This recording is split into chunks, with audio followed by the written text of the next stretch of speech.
ito ang King Lord God, ito ang peace pa ng Lord God.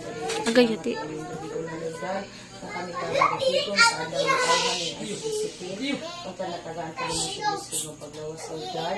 Kanunay o kana na tagaan mo siya o kanang kabaskog sa paglawas, Lord God. Labi na sa iyong pagtrabaho, Lord God, dito sa laing nasod, Lord God. O kauban po sa iyang pamilya, Lord God. Tinitanan po, Lord God, nga nasa amo ang katubangan, Lord God, ng pagkaon, Lord God, makahatag ka ka nang makabaskog sa among panglawas, Lord God, o mga naglihok ani, Lord God, nauton ta, Lord God, na tagaan pa din daghan paglasya ang ilang pamilya, Lord God. Pinitanan ng pangayo, ito sa lamatan ng iyang ko, pinagin sa Kristo. Amen. Amen.